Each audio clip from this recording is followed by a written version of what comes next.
এটা তো আসলে খুবই দুঃখজনক একটা ঘটনা। মানে আমি জানি না একদমই কী রিজনে, যেটা যত হয়তো বা রাজনৈতিক কারণের কথা শোনা গেল। তাদের কিছু আ কি বাহিনী বলে, তাদের কারণেই হয়তো বা মানে ধর্মভিত্তিক রাজনীতির কারণেই আসলে এই ঘটনাটা। বাট এটা খুবই স্যাড। ফিজের জন্য তো অবশ্যই স্যাড, আমাদের সবার জন্য দরকার। কারণ আমরা খুবই তাকিয়েছিলাম কেকেআরের দিকে, মুস্তাফিজ খেলবে, যেটা সাকিবের বেলায় হতো। সাকিব খেললে আমরা সবাই কেকেআরের সাপোর্টার হয়ে যাই, তো মুস্তাফিজ খেললে আমরা সবাই কেকেআরের সাপোর্টার ছিলাম।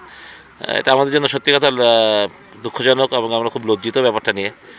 তবে আপনার প্রশ্নে আমি জানি না একদম সঠিক উত্তরটা কী হবে, যে এক মোস্তাফিজকে যদি তারা ইয়ে করতে না পারে বাংলাদেশ টিমকে, তখন কীভাবে তারা আগলে রাখবে, সেটাই সবচেয়ে বড় কথা। তাহলে এটা তো চ্যালেঞ্জ হয়ে যাবে।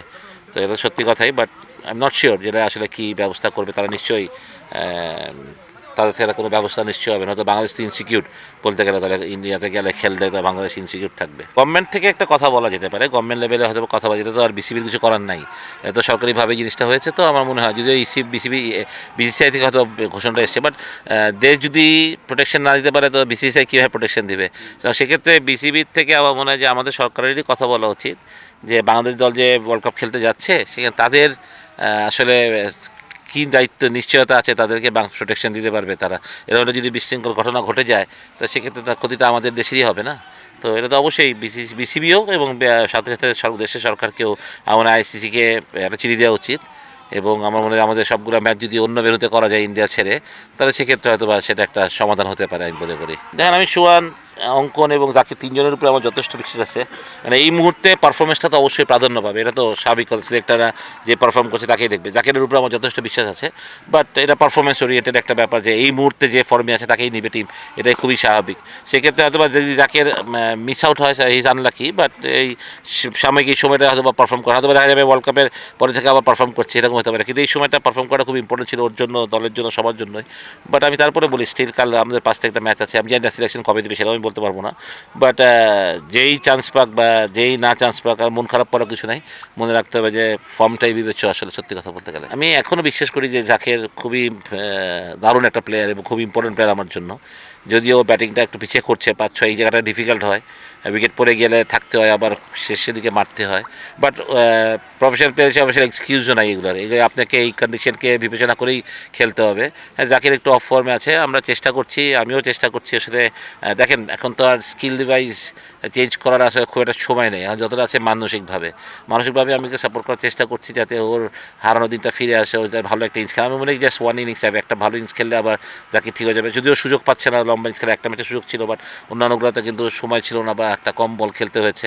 বাট আমি স্টিল বিলিভ করি জাকির অনেক ইম্পর্টেন্ট প্লেয়ার আমার টিমের জন্য আসলে। না, দল তো এমনি ভালো খেলছে না, জার্নিটা তো অবশ্যই কষ্টের ছিল কালকে। মানে চলে যাওয়ার পর আবার ব্যাক করা। বাট প্রফেশনাল প্লেয়ারদের আসলে এসব কমপ্লেন না করলে ঠিক, আমার মনে হয় এটা পার্ট অফ দ্য গেম আসলে। কারণ উপায় ছিল না আসলে, ঠিক না? কারণ রিজনটা আসলে যেহেতু যে কোনো কারণেই হোক, বিসিবি যেহেতু খেলাটা সিলেটে নিয়ে এসছে, সেহেতু আমাদের ফিরে আসারই কথা ছিল। তো না, ওইটা কোনো রিজন হবে না, আমি মনে করি না ওটা কোনো রিজন, এক্সকিউজ না আসলে। একটা স্বস্তি পাচ্ছি আসলে, সত্যি কথা, যেটা এক্সপিরিয়েন্স প্লেয়ার সাথে। হ্যাঁ, ডেফিনেটলি ব্যাটিংটা তো সত্যি কথা বলতে 3টা ম্যাচেই ব্যাটিংয়ে আমাদের ভুগিয়েছে। আমাদের বোলাররা যথেষ্ট ভালো বল করেছে, আমরা 143 অলমোস্ট ডিফেন্ড করে ফেলেছিলাম। আর 2টা ম্যাচে তো আমরা রানই করতে পারিনি, একটা 108, একটা 122। মানে যেটা হচ্ছে যে পাওয়ার প্লেতে উই লুজিং উইকেট, যেটা আমাদের ব্যাটসম্যানদের নিয়ম ছিল যে আমরা ব্যাক টু ব্যাক উইকেট দিতে পারবো না। সেক্ষেত্রে দেখা যায় আমাদের একসাথে 3-4টা উইকেট পড়ে যাচ্ছে। তো এটা অলওয়েজ ডিফিকাল্ট মিডল অর্ডারের জন্য এখান থেকে টিমকে ঘুরে দাঁড়ানো। হয়তো তখন শর্টস খেলবে কিংবা উইকেটে থাকবে, দুই রকম প্ল্যানিং হয়ে যায়। তো বাট আই স্টিল বিলিভ যে ঘুরে দাঁড়ানোর আমাদের যথেষ্ট সময় আছে। বাট নেক্সট ম্যাচ থেকেই, এটা আর পরে না, নেক্সট ম্যাচ থেকে আমাদের জিততে হবে। যদি না জিতি তাহলে তো কোনো সুযোগই থাকবে না আসলে। বাট যদি আমাদের মানে এই টুর্নামেন্টে আমাদের অস্তিত্ব টিকে রাখতে হয় নোয়াখালী এক্সপ্রেসের, তাহলে নেক্সট ম্যাচটা আমাদের জন্য খুবই ভাইটাল, এবং আমাদের জিততে হবে। ভাইটাল বলে কথা না, ম্যাচটা জিতার মতন, জিতার জন্যই খেলতে হবে, এবং জিতার জন্য আমরা খেলবো ইনশাল্লাহ। তবে এখন সৌম্য আর নবী আসাতে আমরা একটু হলেও একটু ব্যালেন্স হবে, হচ্ছে ব্যাটিংয়ে একটু এক্সপিরিয়েন্স আসবে আমার মনে হয়। না না না, ও অলরেডি আমার মনে হয় ঢাকায়, আমার মনে হয় আজকে বা কাল কাছে সন্ধ্যায় বা কাল সকালে টিমের সাথে জয়েন করবে। তো কালকে একটা সেশন পাচ্ছে ব্যাট প্র্যাকটিস করার অবশ্যই।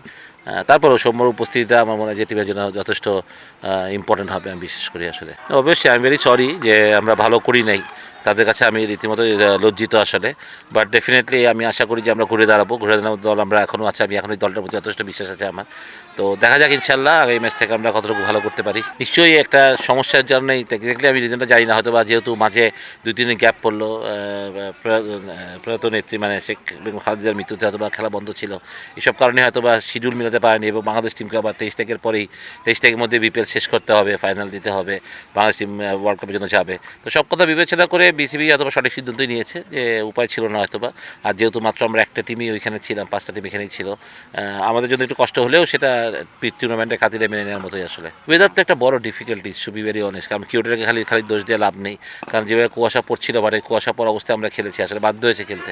তো এরকম পড়লে তো আসলে আপনি ভালো খেলা না হওয়ার কথাই, উইকেট তো ভালো হবে না, মাঠেও ইনজুরি হওয়ার যথেষ্ট চান্স আছে। তো আমার ওইটাই একটা যে খেলার টাইমিংটা কি চেঞ্জ করতে পারি কি না আমরা, যে একটু আর্লি শুরু করে, কারণ সবচেয়ে বড় কথা প্রতিটা দলই ন্যাশনাল টিমের প্লেয়ার আছে, যদি আপনি যাওয়ার আগে একটা বড় ইনজুরি হয় তাহলে দেশের জন্য ক্ষতি হবে আবার। এই জন্য আমরা যদি খেলাটা 1টার পরিবর্তে যদি 11টার সময় শুরু করা যায় কি না, তাহলে হয়তো বা একটু তাতে কুয়াশা পড়ার আগে যদি রাত্রে খেলাটাও শেষ করা যায়, তাহলে হয়তো বা খেলা হারা যেতে তো হবেই, সেটা তো অন্য জিনিস, বাট প্লেয়ার ইঞ্জুরিতে যদি না পড়ে, বিশ্বকাপের আগে যদি ইঞ্জুরি হতে পারে বাংলাদেশের কোনো একটা ইম্পর্টেন্ট প্লেয়ার, তাহলে এটা দলের জন্য অবশ্যই আমার দেশের জন্য একটা ক্ষতির ব্যাপার আসলে।